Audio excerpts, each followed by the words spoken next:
make no friends in the pits and you take no prisoners. 1 minute you're up $500,000 in soybeans, and the next, boom, your kids don't go to college and they've repossessed your Bentley. Are you with me? The revolution starts now. We have to pass the bill so that you can find out what is in it. Turn those machines back on!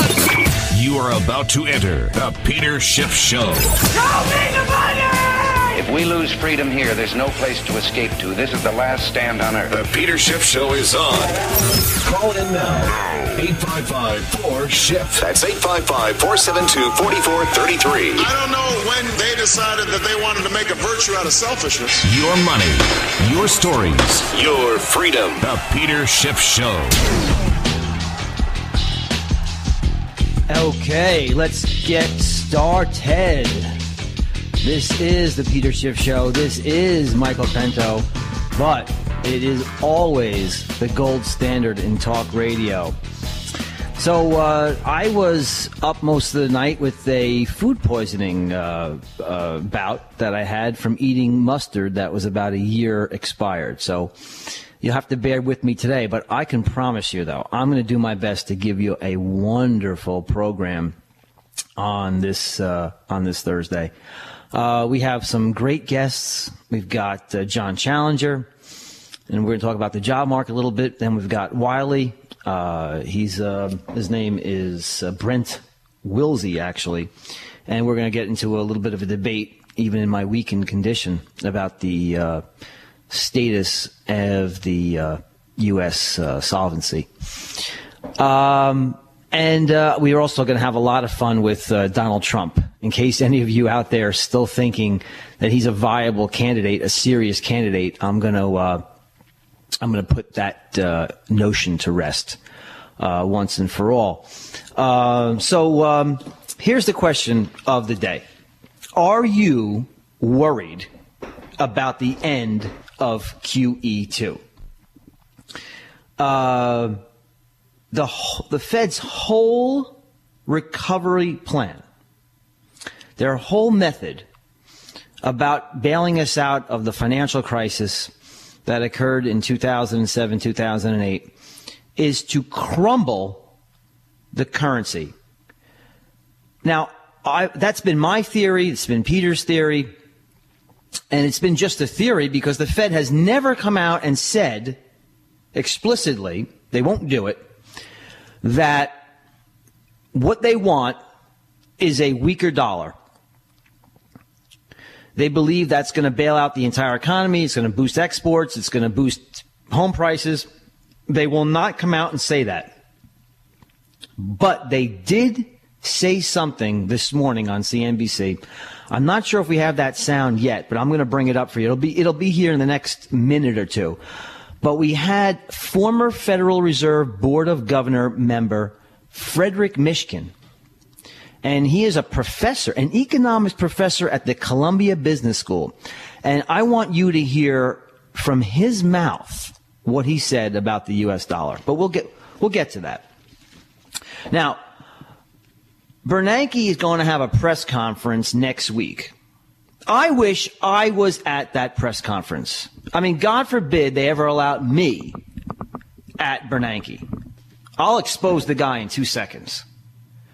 But here's my question I would ask Bernanke. I have two of them that I would ask. Mr. Bernanke, which mandate takes precedence? Full employment or stable prices? You have a dual mandate. Full employment, as if the Fed could ever provide full employment, and stable prices. They can do that, but who the hell needs a Fed to have stable prices? All we needed was what we had before we had 1913 and Woodrow Wilson and the Federal Reserve Act. And that was the gold standard. So, Mr. Bernanke, if you have inflation, which is rapidly escalating, if you have a dollar that's rapidly crumbling, and you still have unemployment up around 9% or even higher, what do? I wonder what his answer would be. My second question is, and this is why I'll never be allowed into a press conference, if the Fed raises rates, would they become insolvent? because the assets they hold, mortgage-backed securities and treasuries, would fall in price as they raise interest rates and sell them, right? Well, if their value is a lot less than what you bought them for, guess what? You don't have any capital. You're bankrupt. I would say, does that matter, Mr. Bernanke?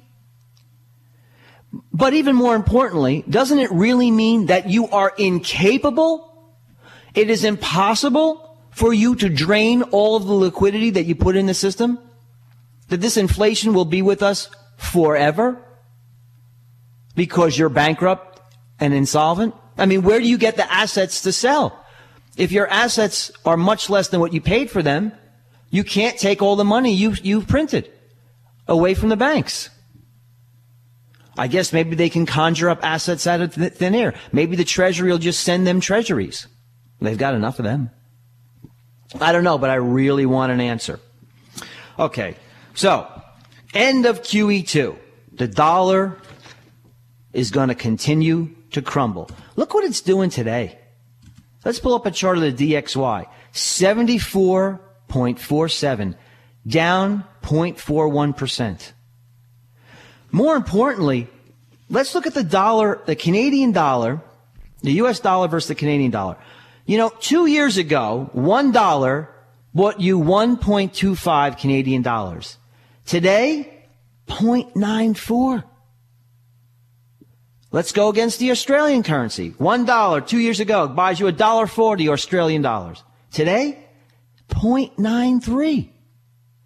The dollar is getting decimated, crushed, crumbled. Let's hear what Mr. Mishkin has to say about your currency. John, play cut 2, please. Rick Mishkin, the dollar is now at the session lows against the yen. Right. We've had very strong earnings reports this morning. Therefore, one would think you see earnings reports strong, you see corporate America doing well, you would think you'd have an impact on interest rates going higher, which in theory should create a stronger dollar. You follow that equation? Is that the way the Fed thinks? Well, I think the issue here is that... So where's the breakdown in that one creates the other? Okay, so clearly one of the things, if you have more expansionary policy, that actually lowers the dollar. And that's actually something that also stimulates the economy. So clearly, when you're in a situation where your economy is subpar, having actually expansionary policy lead to a lower dollar is something that actually works in terms of where you want to head. There you have it. Former Federal Reserve Board of Governor, 2006-2008. Economics professor at Columbia Business School. Don't send your kids there. He's saying that the panacea for the United States is a weaker currency. Because why? Clearly, when you're in a situation when the economy is subpar, having actually expansionary policy leads to a lower dollar is something that actually works. It works in terms of where you want to get. Where do you want to get? Do you want to get $147 barrel oil? Do you want to bankrupt the middle class? Do you want to rob whatever purchasing power they have left of their currency? They're not getting income growth. We'll talk about that with John Challenger later. The job market is still subpar. We had 403,000 people laid off last week, which is still way above the 10-year average. So where does he want to get? He doesn't understand the basic principle that when you wreck your currency, that process of wrecking your currency creates inflation. So you do not get a boost in manufacturing. You do not boost exports. You do not solve a trade deficit because everything priced in dollars goes up. We're going to have a wonderful show. I'm going to be here suffering through it, but I'm here for you. And I promise you, stay tuned. It's going to be worth your time. This is Michael Pento, and this is the gold standard in talk radio.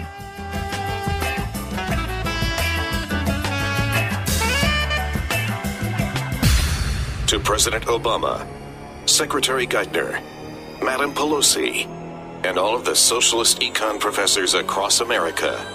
We're sorry. Peter Schiff is back on the air.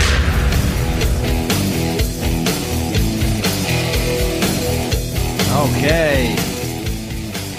Welcome back to the Peter Schiff Show with Michael Pento, the gold standard in talk radio.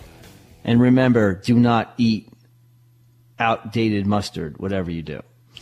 Okay, so number here to call in, 855-472-4433. 855-472-4433. Let me just finish my thoughts real quick before we go to some callers. So QE2 is ending. Crack your knuckles. Get real nervous. Oh my gosh, QE2 is ending. But we just heard from Frederick Mishkin, the Columbia professor and former Federal Reserve governor, how wonderful it is that the wealth of the nation is being dissipated. Crumble the currency and everything is going to be great. Let's just go back into history and see if we can find out an answer to how much we have to really worry about the end of QE2. The last time the Fed raised rates was June 2004 through June 2006. They took the Fed funds rate from 1% to 5.25%. When the Fed was finished tightening, M3 money supply was still growing at a 10% year-over-year rate. All through that period of Fed tightening, the CRB index was up. Gold was up during that entire process of rate increases.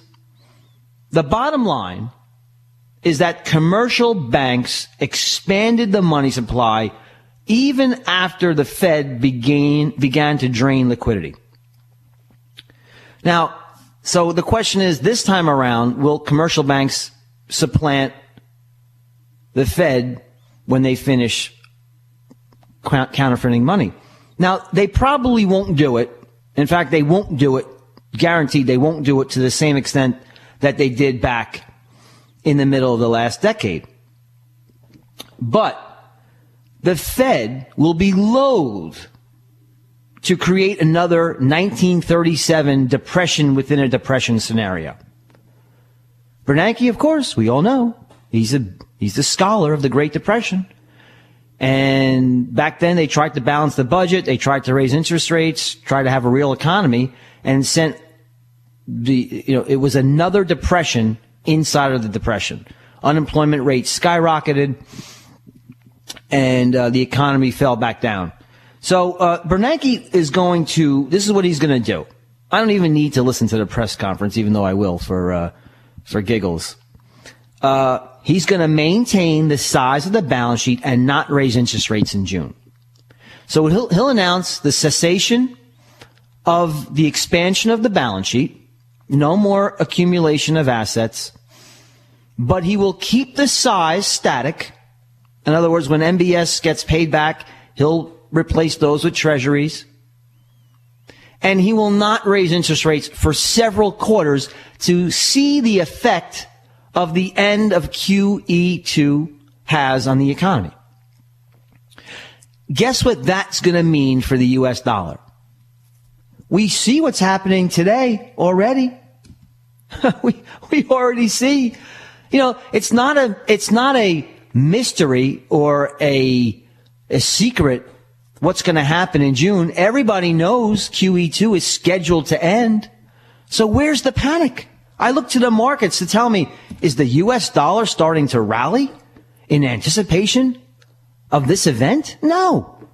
Is gold tumbling in anticipation of the end of QE2? No. Is the CRB index falling off a cliff? No. The markets are telling us what I just told you. They figured it out. They figured out that the Federal Reserve is going to maintain the size of its balance sheet. It's going to not drain liquidity. It's not going to raise interest rates. And zero interest rates will remain for an extended period of time. And that makes us look like garbage. The currency looks like crap compared to the Canadian dollar, the Australian dollar, the Chinese renminbi, the rupee, you name it, the real. It looks like garbage. And if it continues to fall, does that mean the end of the gold bull market? I think not. Does it mean the end of the commodity bull market? Absolutely not. Does it mean that even in nominal terms, the major averages can continue to rise? I think so. So let's take a caller and see what's on the minds of the listening audience. Let's go to Jesse in Los Wages. Jesse, are you on the line? Hey, how you doing? Good. How are you today? Good, thank you. Good morning. You pretty much were just addressing my actual question, and that is that now that QE2 is scheduled to end, do you think that we will get any correction in gold? And you seem to have said no. Well, it always stinks when your question has been answered. It's a letdown. But let's expound on it a little bit because it's a wonderful question. What do you think's going to happen when Bernanke stops expanding the size of the balance sheet? It's very simple in my mind. Having a $2.6 trillion balance sheet and a $2.4 trillion monetary base is just too huge to strengthen the dollar. Having interest rates at 0% is just not enough to stop the advance in the CRB index. It's just not. The interest rate differentials are too great. The chasm is too wide. Now, let me tell you this. Let me hasten to add. If Bernanke comes out on his press conference on Wednesday and say, this is it, folks. I'm running down the balance sheet. I'm raising interest rates to 1% by the end of the year. Then you will see a dramatic pullback in everything. And especially bond yields. I think bond yields would soar. Could you imagine if Bernanke was taken out of the picture? He's been buying 70% of the Treasury auction. Excuse me. And then you take Japan and China and Europe out of the picture. And then Bernanke not only stops buying 70% of the auction, he now becomes a seller. How high do you think interest rates will go? And what does that do to the housing market? What does that do to the economy? What does that do to interest rate, debt service payments on the national debt? How about if you have a home equity line of credit? I mean, the economy will be destroyed. So I don't think it's possible. What does it do to his balance sheet if they start to unwind? I mean, I think we're stuck at these artificially produced low interest rates for a very long time until we assent to the idea of having an economic collapse. And it's really never a good time for that. Do you have a quick follow-up, Jesse? He's definitely in a box, but prices, I think consumers are starting to see prices go up, and I wonder if he has enough political cover to start QE3 without letting the stock market correct. Well, there's the danger there. I mean, okay, we're coming up on another break, but if he does start to behave like a real hard money central banker, if he finds his monetary manhood and grabs it, it's a disaster for the markets. It's a disaster for the economy. Then he'll find, with alacrity, the cover to launch another QE iteration of QE. But maybe maybe we're going to have to suffer a few quarters before he does that. But either way, long term, bullish for gold, bullish for commodities. But come on back. We've got a lot more. This is Michael Pinto. This is the gold standard in talk radio. Time to choose. The Peter Schiff Show. We now return to the Peter Schiff Show. Call in now, 855-4-SCHIFF. That's 855-472-4433. Radio. The Peter Schiff Show. Okay, I am back. We are back and ready to keep rolling here. I've got a great guest on the line. His name is John Challenger, of the founder and CEO of Challenger Gray and Christmas. I have a lot of respect for Mr. Challenger. He's a straight shooter. I remember back when the U.S. economy started to turn south, he gave some really good reports, warning everybody about the layoffs that were coming. He didn't sugarcoat it. And I think, like I said, he's a pretty straight shooter, and I got a lot of respect for him, and I think you'll enjoy him. Mr. Challenger, are you on the line? I am. Thanks for that nice welcome. Well, thanks for coming on the show today.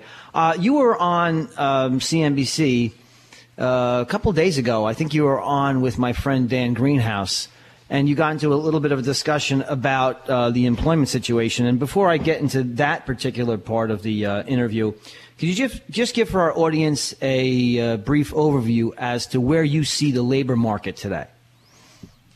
Well, labor markets are certainly much improved from where they were in the recession. Unemployment hit a high of 10.2%. During the recession, it's now down to 8.8. Normally, we have a period of jobless recovery after recessions end. It was 15 months of jobless recovery after the early 90s recession, about 19 months after the 2001 recession. We're now certainly kind of into that time frame. Recession ended in the summer of 2009, and we're in the spring of 2011. We've seen 2 consecutive months, really for the first time, of significant job creation by the private sector. 470,000 jobs created there, some lost in government, but 470,000 by the private sector in the last 2 months. And I do think that signals that we're moving on into the next phase of the cycle. We've come out of that period of sluggishness where in the labor markets where GDP is growing, but unemployment isn't changing too much, or at least not enough to really drive unemployment down. Okay, but we had a sharpest pullback in employment since the Great Depression, so wouldn't one expect a much sharper rebound, or am I off base on that? Well, you might hope that would happen, but it's I don't think that you could almost argue the opposite. You could say it was so deep that it's hard to get the wheels turning again, and it would take time, especially because it was such a long, slow recession. Maybe that's the difference. We had a big bounce back after 2001 pretty quickly, but that was a short recession, and so maybe the speed of return has to do with how slow it or fast we went into it, and this was certainly a kind of a slow. Things got worse and worse, and really hit bottom. And it's been a slow kind of winding back up. Okay, so you and I might disagree as to why we're having a rebound, or at least an ostensible rebound in the job market. I feel it's artificially engendered.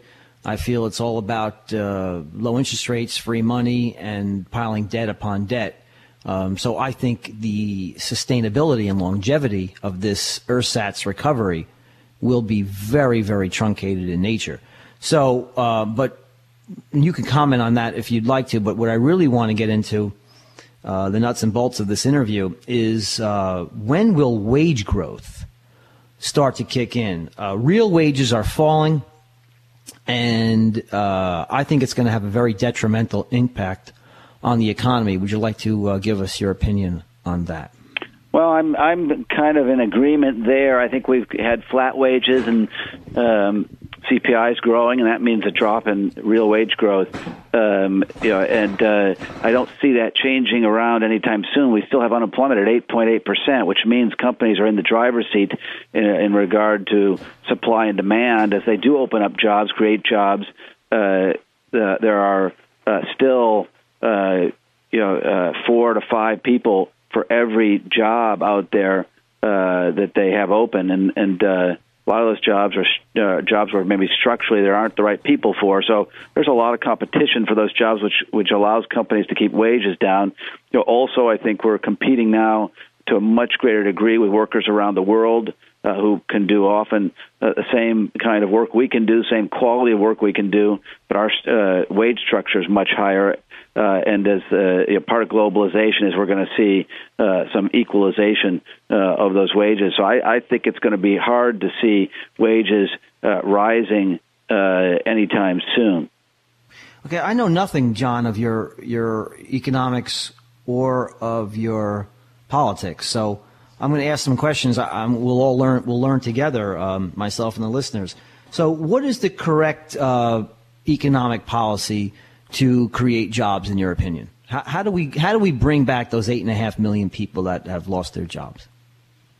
Well, I basically believe that you do that by creating conditions that allow our companies to compete. Not overburdening them with regulations, making it easier for them to get access to capital. It's been a real problem for small businesses that create much of the jobs. Encouraging entrepreneurship. We need to make our businesses globally competitive. Okay, what's the correct dollar policy? What's the correct monetary policy, in your opinion?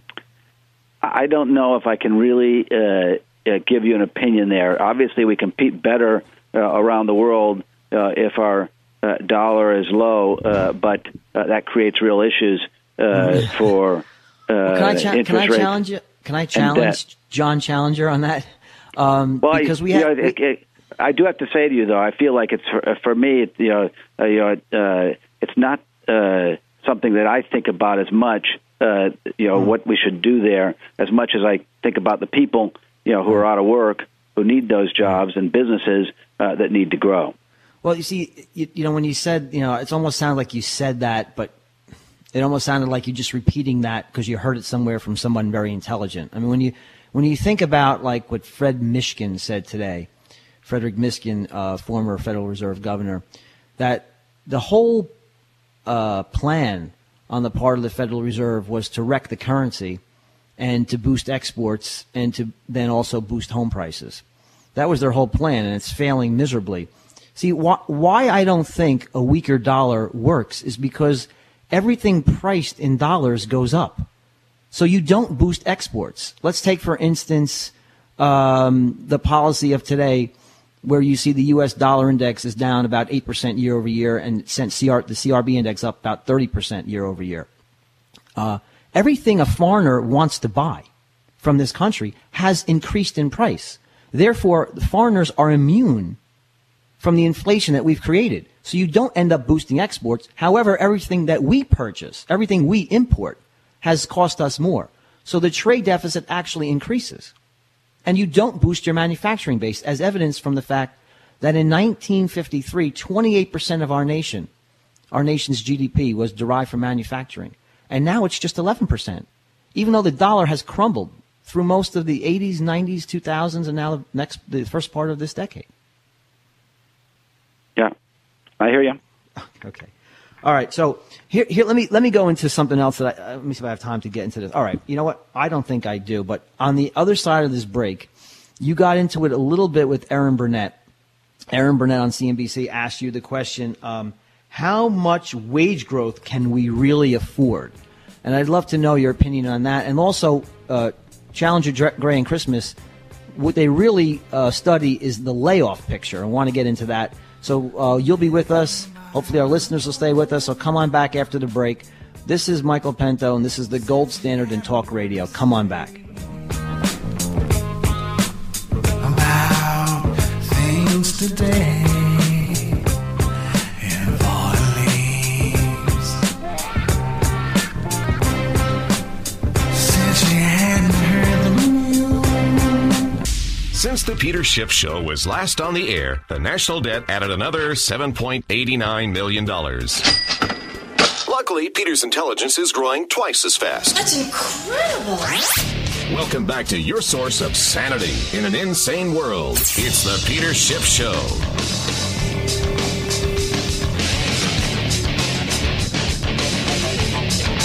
All right, welcome back. Peter Schiff Show. Michael Pinto filling in today. 855-472-4433 if you have a phone question. We have John Challenger, Gray, and Christmas on the line. And John, when we left off before break, I was going to introduce a question that Ms. Burnett asked on CNBC. She asked you and Dan Greenhouse, how much wage growth can we afford without having a wage price spiral? Is that where inflation comes from? Because in my economic mind, my theory is that wage growth comes from productivity growth, and hence wage growth is really unlimited without causing any inflationary pressure at all. What are your thoughts on that? Well, certainly a big part of the inflation numbers put out by the government is wage growth, and I think my sense is it's about real wage growth. Real wage growth occurs because of gains in productivity, in gains in GDP, a business just business success in our country, especially vis-a-vis the rest of the world. So as our people become more productive, as our businesses get more competitive, you get real wage growth, not inflationary wage growth, just with wages going up, but there's not something behind it. So if you have wage growth that is the result of productivity, where all wage growth should come from, really it's a silly question to ask how much wage growth can we afford. Don't we want to make more money? Well, I think, I think they're just everybody. The question stems from being, I think, worried about when inflation is going to come with the low interest rate policies.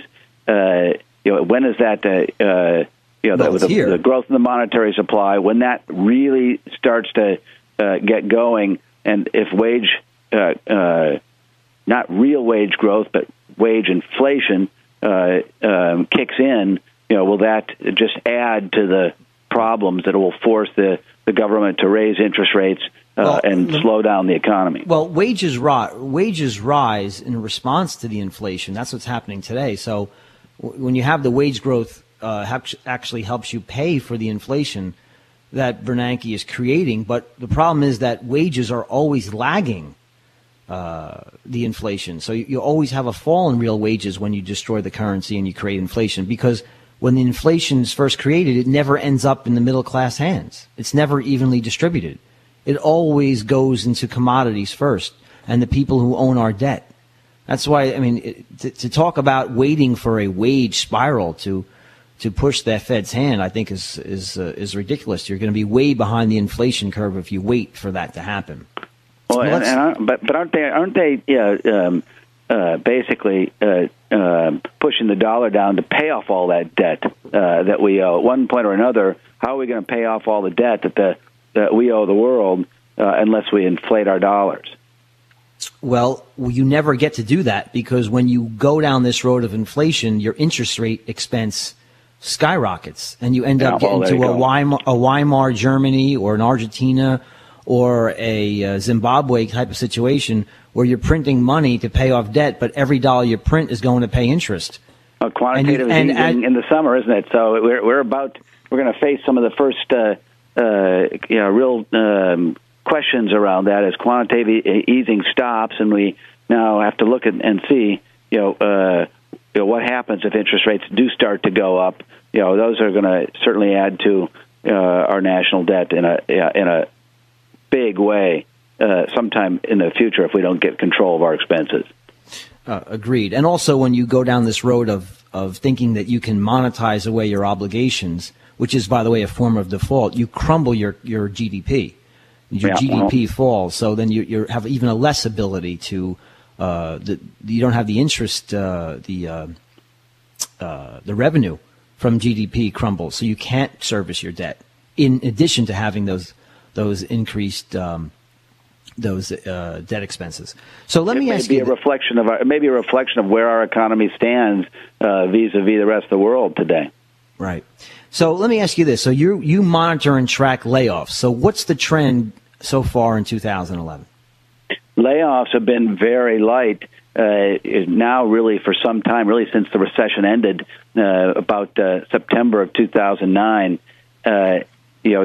What's interesting is we've gone from a period where when we talked about big mega job announcements, they were all about layoffs a couple of years ago. Now we're seeing big mega hiring notifications, like McDonald's announced this really last week, but it had its National Hiring Day this week, where they went out to hire 50,000 new people. Now, I know you don't like this next line of questioning, but really, do we want McDonald's workers in this country? Is that what we're really looking for? And I'm not saying we don't want any, but shouldn't we really be looking for those high-wage manufacturing jobs instead of low-paying service jobs in restaurants and kind of lousy restaurants? Well, yeah, I just don't. I don't buy that. We have college-educated workers, with unemployment at 4.4%. We have professional workers Those are people working in businesses at 3.9%. That's unemployment. That kind of unemployment is very, very low, and yet unemployment for Gulf War era II veterans is at 10.9%. For people with a high school degree, and no more, 9.5%. Hispanics, 11.3%. African Americans, 15.5%. So these are jobs that there are a lot of people in this country who need work. Many of these stores and restaurants are in the communities. John, I'm sorry, I'm confused. I mean, why'd you bring up those minority statistics? I mean, can't African Americans and minorities work in factories? Well, I just what I was saying though is that education is a crucial element of what's happening in our country. High school degree only 9.5% unemployment. No high school degree 13.7% unemployment. Those are people who want jobs. They're in the unemployment stats because of that, but they can't find jobs. So I think these jobs are necessary and I'm not saying we don't need high-wage manufacturing jobs. Okay. Not saying that, but of course we do. Okay. But we need all kinds of jobs. There are a lot of people in this country who need to work, and only certain ones have the skills to do high-wage, skilled manufacturing jobs. So how do we compete with China and low-wage manufacturing countries for jobs? Well, what's the best way our America? Businesses have to innovate. They have to be the businesses have to be the ones that are coming up with the new products, the new efficiencies. How do we incentivize that, John? How do we incentivize that? Don't we need to address the taxes, the unions, the regulations, the education system, the wages? Isn't that the best way to do that rather than just? Oh, wonderful. No, absolutely. It is a complex set of circumstances that we find ourselves in. Our education system is not producing enough engineers, enough qualified college graduates. We're just talking about that. Look how low that unemployment rate is. Right. So every one of those areas you talked about, of course we need to get at that. Our wage, the wages that we pay our workers, are for much of the same work. Unfortunately, in a global economy, put us and our companies often at a disadvantage. Well, it sounds like you're a protectionist. I mean, don't you believe in free trade? Now, I do believe in free trade. I'm just saying that the nature of given the nature of the global economy, our wages, that's I think why you've got these flat wages is one of the reasons is we're competing with workers for our place in the economy, in the global economy every day. And the wages, people there are willing to work for less. So there's a differential there.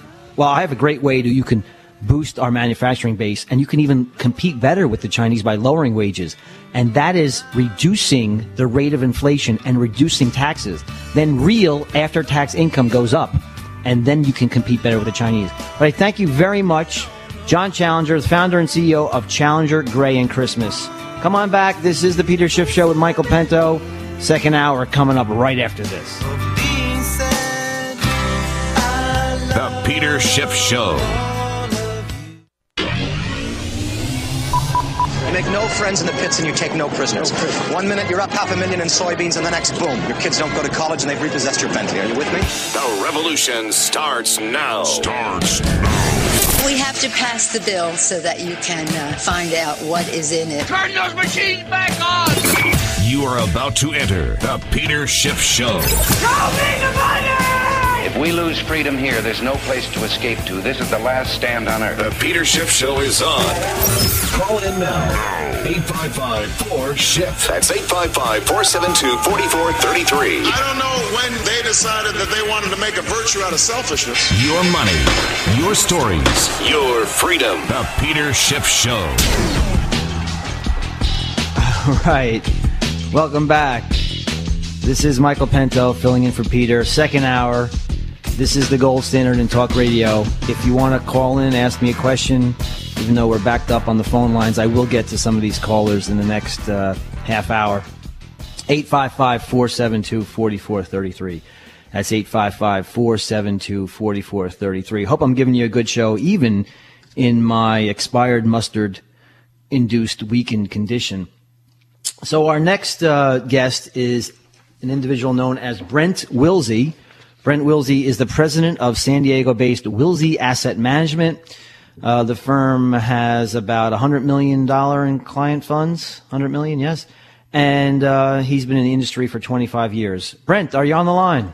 I'm here with you. Good morning. Oh, good morning. How are you today? I'm doing good. Kind of cloudy here in San Diego, though, kind of like the rest of the country, I guess. Yeah, I could definitely empathize with that, living in New Jersey. So I saw you on CNBC not too long ago, and you impressed me as an intelligent individual. You had some really good ideas about investing. But the one thing I wanted to also touch on a little bit with you is your almost glib reaction to the S&P downgrading our credit outlook. Could you explain to me and the listeners why you took that so lightly and brushed it off as if it was not going to have any effect on your investment decisions whatsoever? Right. And actually, I think, and again, this is now a couple of days later, we've seen that the market has rallied and so forth. And I've done a lot of studying of history and so forth. And when you look at, we always have these things. We're emotional beings. We're always going to have these major things that come out and our emotions take over. And, oh, my gosh, it's going to be terrible. And if we break down, and I made the same mistake on CNBC where I said that the S&P downgraded the debt. Well, no, that was a mistake. They didn't downgrade it. They put it on a credit watch. Credit outlook. Outlook, right. And what that means is that there's a 33% chance next 2 years. 2 years that they could downgrade the debt if nothing changes. Right. Okay, what I look at is things are changing. Go ahead. Brent, the S&P is reactionary. And I've been saying all week that it's like downgrading the maiden voyage of the Titanic. Mm-hmm. They're very, very late to this party, like they were late with mortgage-backed securities and with Greek debt. So clearly they're playing catch-up. So you're not basing your solace in the fact that we're just on credit watch, right? I guess I'm downplaying is kind of what you say is correct, too, because, gosh, where was S&P back in 2008 when these companies were going to have troubles and so forth? I was on, many shows like yours and CNBC and so forth talking about, hey, you know what, things are too expensive. And people, oh, no, we always do the wrong thing as investors. So where was S&P? Couldn't they foresee things then? And again, you're right. They're not foreseeing very well here. They should have done this watch, I would say, probably a year or two ago, as the debt was rising and getting worse. But I think now things are starting to improve and get better, and we can see that just recently with companies that are reporting good earnings and making more money, and people say, well, wait, what does that have to do with the government? I try to break it down for people in a simple factor that's kind of like an individual. If you have a lot of debt and you're going to try to pay it down, you're going to try to work more and bring in more revenue. Well, with companies making more money, and I see this in our individual companies that we hold in the portfolio, the amount of taxes they're paying is substantially higher than it was in 2009 when the debt was increasing, unfortunately, and revenues were going down. Now, going forward, we seem to have an opposite effect. And it's not going to happen by tomorrow, but we have an effect to where the government knows, yes, and thanks to guys like you, yes, there is a problem. I mean, there's all the debt and so forth. So it is on everybody's mind. We got to do something here with it. In the meantime, they're looking at cutting the debt, and revenues will be increasing because the economy is doing better. Okay. So, I question the whole economy is getting better, but you said things are getting better. When you say things are getting better, you said in 2009 things were a lot worse. Now 2011 things are getting better. If things are getting better, why is the deficit rapidly increasing? And that's because the expenses are not matched with the revenues. Because when you pay your taxes, and again, when you look at all these companies, and just look at even your major ones if you want to, Intel, IBM, Microsoft, I mean, look at the amount of taxes they're paying compared to just 2 years ago, you'll see a rapid increase. Now, when you look at those financial statements, that is what they owe, many times not what they pay. And as companies make more money, and even individuals make more money, they'll pay more taxes. And because of and this is why our country is so great, because of all the noise about how bad things are and so forth, we all know we got to focus on this problem to fix it. So we're not going to be increasing spending any longer. At best case scenario, we're going to reduce the spending somewhat. I think when Obama spoke, it was $38 billion or something. But if we can increase the revenues and just hold things the same, things will get better. So I think we're turning the corner, but we won't see that probably until next year as we see more revenues come in. See, I think you're a lot more sanguine about where we are, the condition that we have today with debt to GDP about 97%. And I don't think you're really taking into consideration the negative factors surrounding austerity. If you look what happened over in Greece, when you cut your budget deficit and you have a country that's based on debt and inflation for growth, the short-term ramifications are dire in nature. And you're correct when you look at that. And I'll kind of do an analogy here of a medical analogy. That right now, I think we're in critical condition. I don't want to say, it's not a problem at all, because it is a problem. But we're now starting to take medication for it. We know there's a problem. We're starting to fix it. And I don't really like the analogy. Wait, Brent, we're talking about taking a medication. We've got a plan from Ryan. We've got a plan from Obama. But there's no agreement on how to get the medicine into the body. But we're talking about... And then we actually disagree on what medicine to take. Right. One wants to cut Medicare and Medicaid and Social Security and increase defense spending. One wants to tax the rich, quote unquote. I mean, there's no reconciliation on how to take the medication and what medication to take. That's why I'm much more pessimistic about ever really addressing these debt issues until it's too late, if it isn't indeed already too late. Yeah, and I don't think it's too late because, again, as I said, we're in critical condition. We're not in intensive care.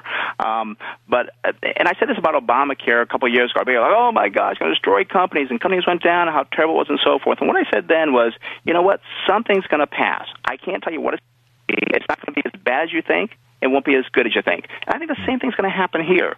Something's going to come through, and it won't be as good as you would like or I would like, but something's going to happen to change and improve things a little bit. But the important factor is that if we can increase our revenue by companies earning more, people earning more, improving our economy, that means we will pay more in taxes. And how do you do that? How do you improve the fundamental core structure of an economy? Is it by 0% interest rates? Is it by crumbling your currency? I mean, I want you to convince me. See, I'm not trying to convince you to be as dour as I am. I want you to convince me that, stop being so pessimistic.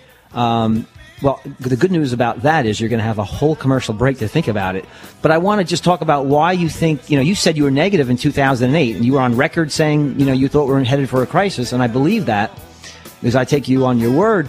And then you say things are getting better. And I don't see where you see the evidence of that, and we're going to talk about that on the other side of the break. Come on back. This is Michael Pinto. This is the gold standard in talk radio.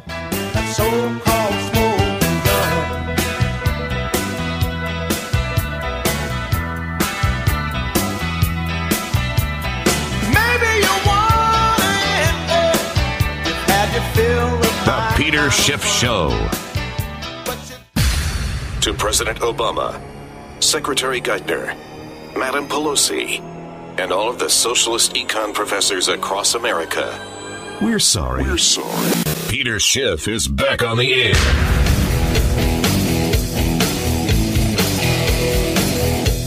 All right, welcome back.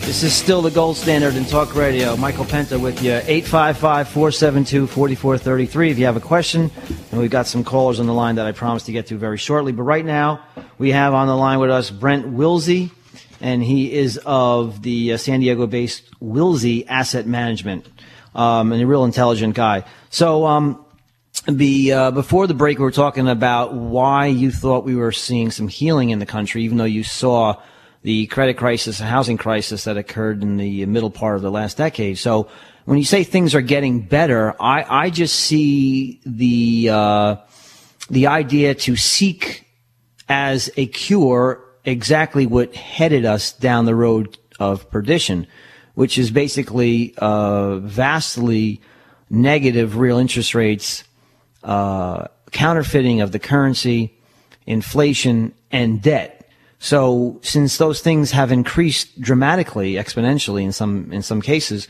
where do you see the sustainability and viability in what the government has done? And Michael, you gave me before the break the challenge to try to convince you that things were better, and I don't think I can do that in 10 minutes here, but try your best, please. One thing I should have you do is sign up for my free newsletter, my website, which is smartinvesting2000.com, and maybe on a weekly basis, eventually you'll say, okay, maybe Brent's right on that. Maybe I don't agree on that.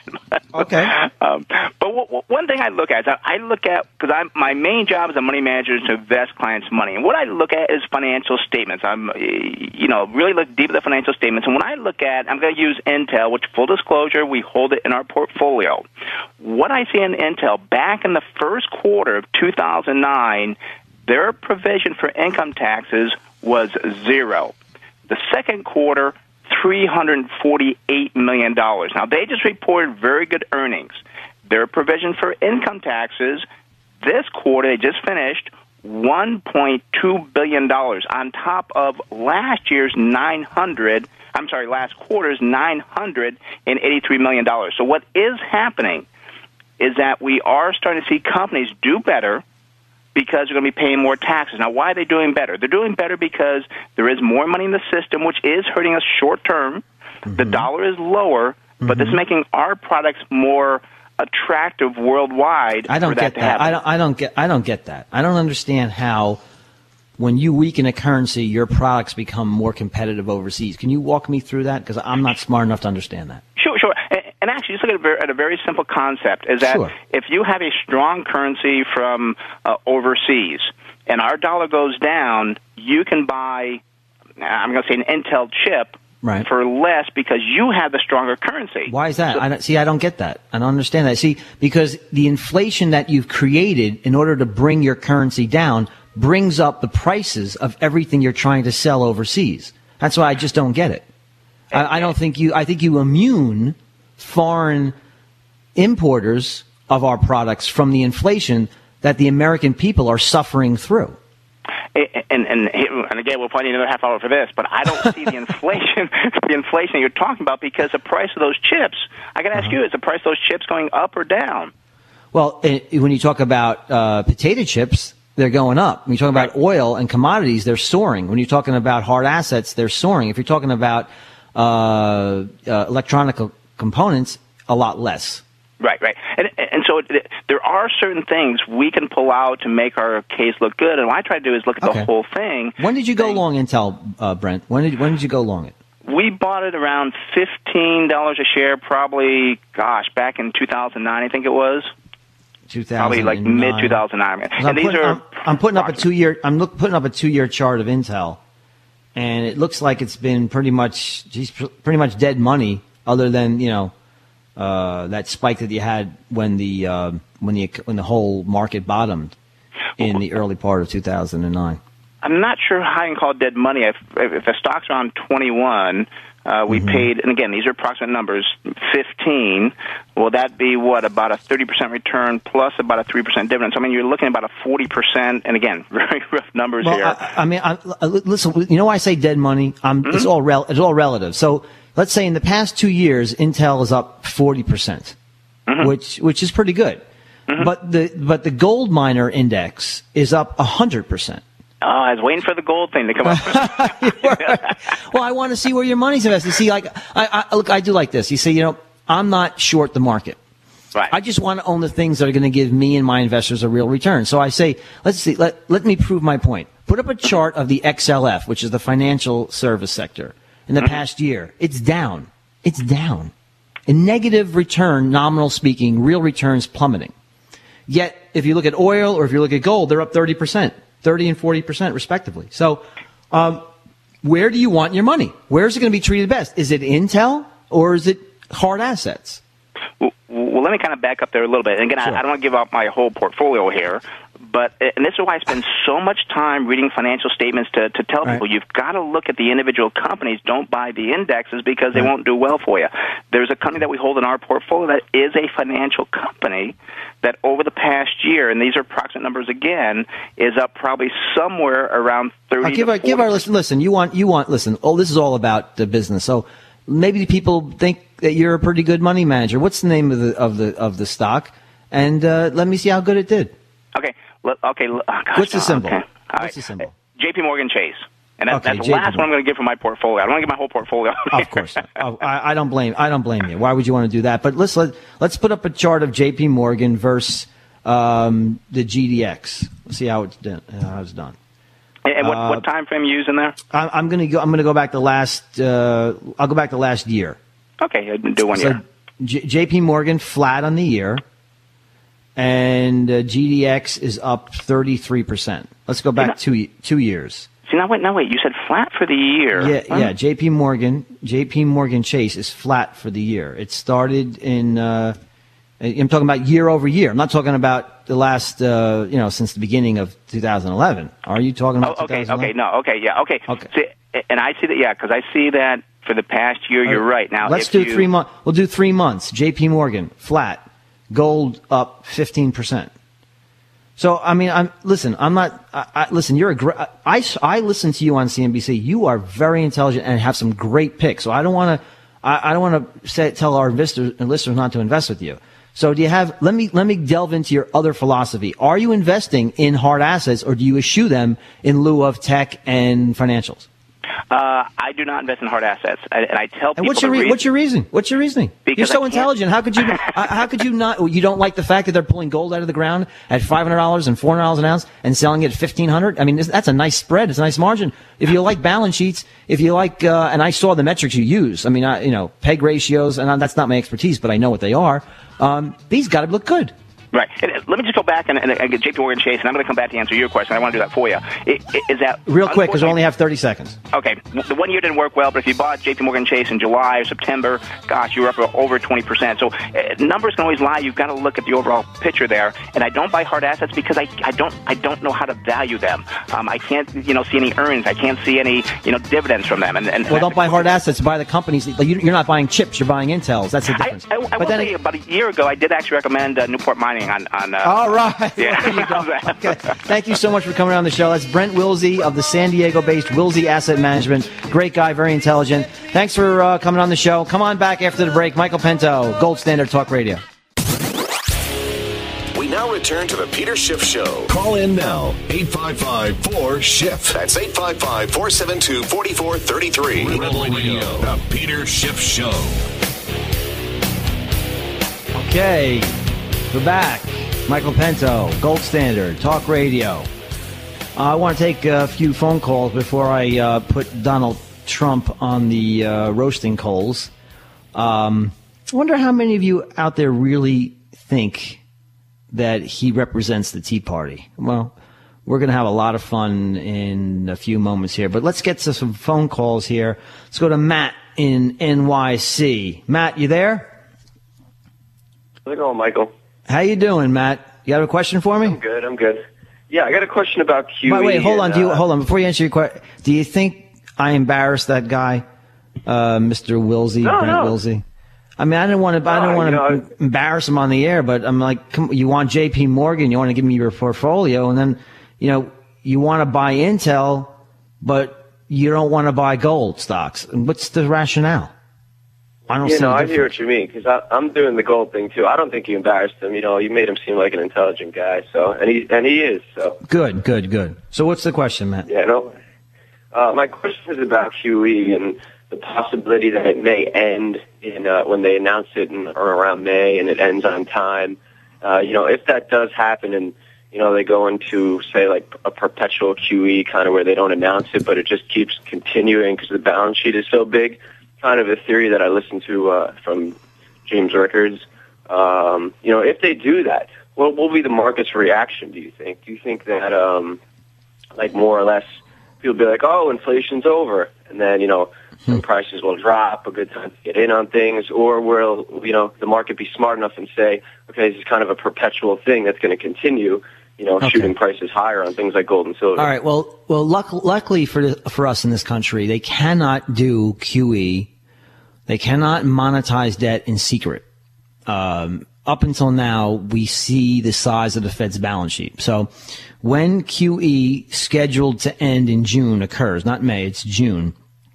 So when that occurs, we will know, in fact, if it does cease. It's not going to be a mystery. It's not going to be a guess. So we know the size of the Fed's balance sheet, where it is today. And we'll see if he maintains the size of the balance sheet or if he allows it to run off. Now, he's going to have a press conference on Wednesday. And I guarantee you, even though I guess my invitation got lost in the mail, but somebody of my ilk will be there and ask him, will you maintain the size of the balance sheet, keep it at $2.6 trillion, or will you allow it to run off naturally as mortgage-backed securities and treasuries mature? So his answer will be very clear. He'll be, yes, we will maintain the size of it, or no, we won't. We'll allow it to run off. And then we'll be able to verify that by looking at the Fed's balance sheet, which I do on a weekly basis. So do you think they'll continue it?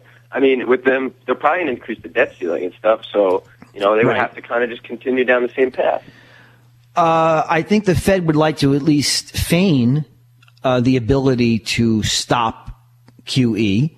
But I do believe, like you say, that inevitably the savings pool of capital in this country and the globe is insufficient to maintain low interest rates. So the Fed's going to have a decision. Do they want to allow interest rates to rise significantly and crumble the country? Or will they continue to crumble the currency? There's just no two ways about it. So we are in for a very difficult time, regardless of what occurs. So right now, if you look at, it's called and it's not just me that can find this. Anybody can find this. If you look at the H.4.1, it's called Factors Affecting the Reserve Balance. And right now, the Fed's balance sheet is at $2.64 trillion. And if you look at the total factor supplying reserve funds, it's $2.7 trillion. It will be north of 2.7 by the time they end. So every week, because I get paid to do this, and I would do it anyway because I invest my own money, I want to know what's going on with my central bank's balance sheet. My feeling is that after a brief respite in the size of the balance sheet, it must continue to grow in the future. And here's a little, I don't want to get too far into the arcane weeds here, but the Fed's balance sheet is not all of the puzzle. $2.7 trillion can multiply into $30 trillion or more if banks start lending money. So you look at the balance sheet, but you also have to look at what banks are doing. And if you look at those two pieces of the puzzle, you can get a great idea on what money supply is doing. And then if you can find out what money supply is doing, and you have to look at everything, not just M3, look at M1, MZM, M2, the size of the Fed's balance sheet, banks, total loans and leases, then you have an idea of what your inflation is doing. See how easy that is? Yeah. Hey, man, I'm an optometry student. I'm going to school to check out eyes, so you know this stuff way better than I do. It's over my head, but I mean, I look into it. You give me LASIK surgery, which I desperately need, and I'll tell you where to invest. How's that? Yeah, all right, sounds good. Sounds good. Well, I got to get the money up so I could get back to get into Euro Pacific Capital. All right. But yeah, Matt, I mean, for the most part, I was just looking to see if there's going to be a pullback from that announcement that they're going to make. And, well, I don't see, Matt. I don't see why. I mean, I've been doing this almost 20 years now. I don't see why. I mean, it's no secret that the Federal Reserve is scheduled to end QE2 in June. Where is the new information coming that's going to send gold and commodities down in June? I don't see the new information. If Bernanke comes out and says, hey, it's ended, and we're going to maintain the size of the balance sheet and keep interest rates at 0%, I think gold rallies. It's going to be buy the news. It's going to what the news? Buy the news, because the news is out. I mean, everybody's like you were saying, gee, I'm worried. I'm really very much afraid of what's going to happen in June when the Fed stops counterfeiting money. But everybody knows that's going to happen. I think the surprise would be one or two things. A surprise would be we're not ending QE2, and then gold skyrockets. And the other surprise on the other end is not only are we ending QE2, but we are starting to raise interest rates and drain liquidity today. That would be the surprise. Those two factors. And if either one of those things occurred, you'll see a dramatic move in gold and commodities and in the market. But if he just time to get back in again. if he just maintains the size of the balance sheet, I think things continue the way they've been going, just steadily higher in the commodities and steadily eroding the value of the dollar. I'll tell you one thing, if he does announce another iteration of QE quantitative easing, then the dollar would just fall to pieces. I mean, it would just be a disaster. Hey, states, I'm telling you right now, the most important investment years of your life are coming up in this country. It's going to be very, very interesting what occurs in the next, 3 to 5 years. Anyway, let's go. Do we have time for another caller? I think we do. Let's try Frank in Garden City. Frank, you there? Hey, Michael. Thanks for taking my call. You're welcome. Thanks for calling in. Thanks. I'll be quick. I know it's got to be short, but real quick, the one thing I need your help with here to figure out is everything you said so far I agree with, and you've been right all the way through, and Peter. The one thing I'm trying to figure out is you mentioned before that you think if they keep the size of the balance sheet stays the same, then we'll probably have to get used to low rates for an indefinite period of time, or at least for a long period of time. But I know I read one of your articles a while back. I didn't say that. No, I want to make sure I'm very clear. I didn't say that. I thought earlier that you said that. Go ahead. I apologize. Go ahead. No. What I'm saying is if the Fed keeps the balance sheet static, I think the long end of the bond market starts to get more and more nervous. And if they don't drain that balance sheet, we're going to see the bond vigilantes come into the picture sooner or later. But go ahead, real quick. We have about 30 seconds. No. Thank you. You just clarified that for me. I appreciate that. Okay. You're welcome. All right. So we have a final segment coming up. We're going to try to get some callers in here maybe, and definitely have a lot of fun with the leader in the Republican Party and a leader in the Tea Party movement, Donald Trump. Come on back. Final segment, Michael Pinto, gold standard in talk radio.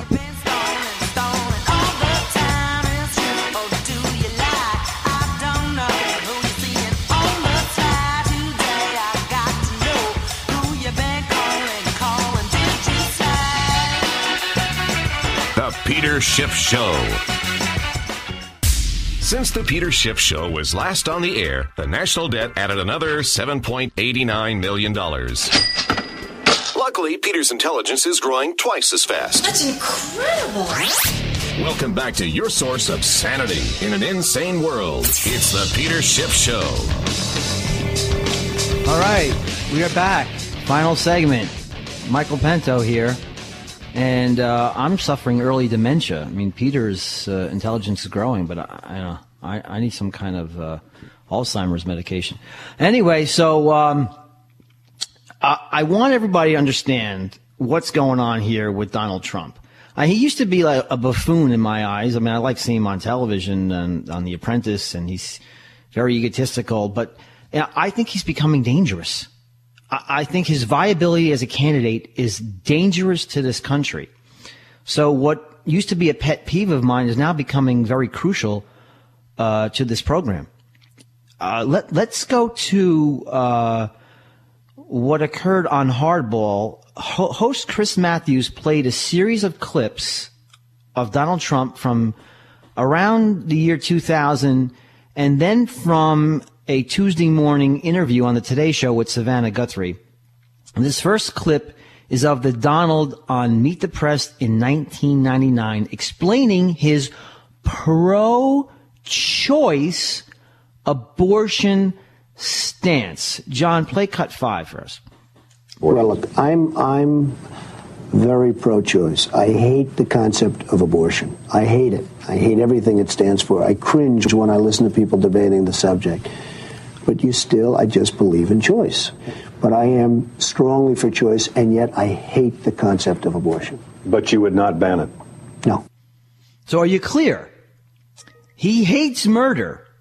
He hates it. He's strongly against killing babies. However, I'm not going to ban it. I mean, I don't see any consistency here at all. Do you see any consistency, or do you see a mealy-mouthed politician? Okay, let me continue. Let's find out what the Trump stance on abortion is today. Cut 6, John.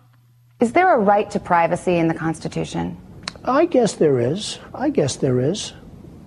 So and how does that... Why, just out of curiosity, why do you ask that question? Well, I'm just wondering how that squares with your pro-life views.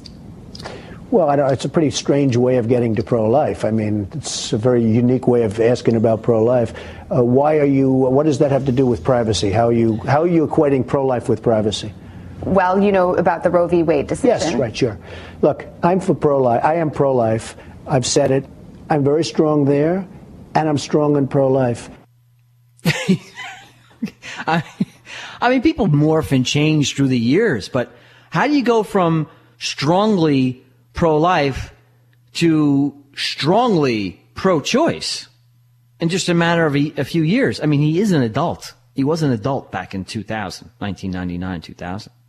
And how about his complete lack of knowledge, his complete ignorance about the whole decision on Roe v. Wade, which the Supreme Court ascribed private issues to the pro-life movement, the right to privacy in the Constitution. Doesn't know anything about that. But it gets better. Here is Donald Trump on the Christian Broadcast Network, further explaining his views on abortion. Cut 7. One of the reasons I changed, one of the primary reasons, a friend of mine, his wife was pregnant, in this case married, and she was pregnant, and he didn't really want the baby. He ends up having the baby, and the baby is the apple of his eye. He said it's the greatest thing that's ever happened to him. And, here's a baby that wasn't going to be let into life. And I heard this and some other stories, and I am pro-life. Well, how's that for moral conviction? He doesn't believe abortion is murder, and that's why he's pro-life. And he doesn't strongly believe in a woman's right to choose or the right of privacy in the Constitution. Doesn't come down on either side. But a buddy of his had a baby that he was going to abort, and the baby is, by the way, the apple of his eye. Hence my dramatic change from pro-choice to pro-life. Okay. Now, it gets even better. Like leaving the abortion topic. Now, this is also from the Matthew Show, and he's reading a portion of 2000, a book Trump said, a book that he wrote in 2000 dealing with healthcare. So here's Trump back in 2000. Play cut 8, please. Here's the Trump book back in 2000. He proposed a tax for people who are worth more than $10 million. A real rich man sock it to him tax. Quote, that's his word here, by imposing a one-time 14.25% net worth tax on the richest individuals and trusts, we can put America on sound financial footing for the next century. The plan would cost me, this is Trump talking, $700 million personally in the short term, but it would be worth it. If this buffoon wants to write a check to Uncle Sam for $700 million, go ahead and be my guest. But you're going to stand up and be the candidate and spokesman for the Libertarian Tea Party? And then you're going to espouse the idea of a one-time, it is one-time, confiscation of your net worth, 14.25%? Oh my God. Are you kidding me? This is the candidate that's leading the Republican Party? Is anybody out there listening to me? 14.25%. Donald, why not 14.5? Why not 14? Where the hell did you come up with 14.25? Makes it sound like you calculated something. Or you actually are familiar with math. 14.25% one-time confiscation of your worth. What would that do to this country? Are you kidding me? I mean, he's morphing into more of the most dangerous person I can imagine running for the only chance we have of actually doing something to maintain or at least give us some semblance of solvency in this country. All right, real quick. On the Today Show, Trump now says we don't need to raise taxes. Look at this slimy guy morph. Cut 9. Would you raise taxes to attack the deficit? I don't think you have to. And let me just tell you, if we get this economy going again, and we can do it by getting jobs, by bringing our jobs back, bringing them back, let the other countries worry about themselves. By bringing our jobs back, we'll have a great, great country again, and you won't have to raise taxes. So he goes from confiscating your wealth to not raising taxes, and he does that by somehow punishing the Chinese by raising a import duty on all Chinese goods by 25%. That's what he wants to do. Yes. He wants to increase. By the way, if you have a chance, turn over some objects in your house and see where they're made. A lot of them say China. And he wants to boost the inflation that you're paying on import prices by 25% in a Smoot-Hawley trade tariff against the Chinese. But he doesn't want to raise taxes. I got two more. I hope I can get him in and then get to a phone call. Here is cut 10 on healthcare. Here he is again. Play it, John. Here's where Trump stood in his book on health care. He wrote this back in the year 2000. He said America should have a similar health care plan to the one they have up in Kennedy, single payer. He also said, quote, we must have universal health care. I'm a conservative on most issues, but a liberal on this one. We should not hear so many stories of families ruined by health care expenses. Okay, liberal on that one. He wants socialized medicine. Here he is on the Today Show. Cut 11, please. I want great medical care for people, but I also want it to be affordable. Obamacare is a disaster. Number one, it's bad medical care, but almost as important. It hasn't gone into effect yet. Excuse me. It's a bad concept. But also, and very importantly, this country can't afford it. So when you think of someone that you want to represent this country with a strong moral fiber, someone who's consistent, someone who has a strong core belief, be it libertarian, be it conservative, or even on the other side, I'd like to know the ideas behind the moral framework of the person that I'm electing. I want to know where they stand. I want to know where their engrams are. I want to know their core being. Mentally, how do you feel about economy, about politics, about rights? And I don't know where this guy is. He's a slimy politician who will say and do anything he can to get elected.